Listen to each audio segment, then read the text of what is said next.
Ninsab sodisfatt. Eksosna l-Prim Ministru Robert Abela meta l-ġimgħa filgħodu staqsejni ħar-reazzjoni tiegħu dwar l-iskema tal-prezzijiet li suppost kellha traħħas ix-xirja bażika, skema li ddaħlet fil-bidu ta' dan ix-xahar għalkemm bosta persuni sostnew li ma ħassew ebda effett fil-kont ta' xirja tagħhom minħabba li ħafna mill-prodotti essenzjali ma tmissux b'dan ir-roħs fost oħrajn iż-żejt, frottu ħaxix frisk, bajt u laġina.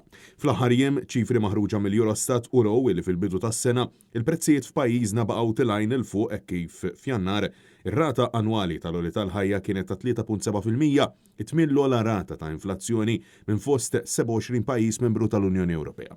U dan kollu, l-unika soluzzjoni tal-gvern kienet li jraħħas bi ftit ċenteżmi fost oħrajn l-ispinaċi u l-brokli frizzati u ċips u jinjora għal kollox l-menti tan-nies għaliex skontu jinsab sodisfatt. Sodisfatt bir-riżultati li ħalliet l-iskema stabilta? Sodisfatt u nemmen li biktar enforzar nistgħu nġibu riżultati aqwa. Il-Prim Ministru baqa' wkoll jinjora għal darb'oħra l-appelli tal-Partit Nazzjonalista, l-appelli tal-ACE u tal-Kamra tal-SMEs biex inaqqas il-VAT u l-appelli tal-MEA biex jieqaf jintaxxa l-għajnuna tal-kola li minna qed jieħu minn bwiet in-nies mal-40 miljun euro. Dan għaliex, skont Abela, il-Gvern tal-Labor verament qed jiġilet l-inflazzjoni meta ċifri tal-Eurostat juru mod ieħor. U għadek determinati li ma tneħħix it-taxxa minn fuq l-għajnuna tal-kola wara da kollu?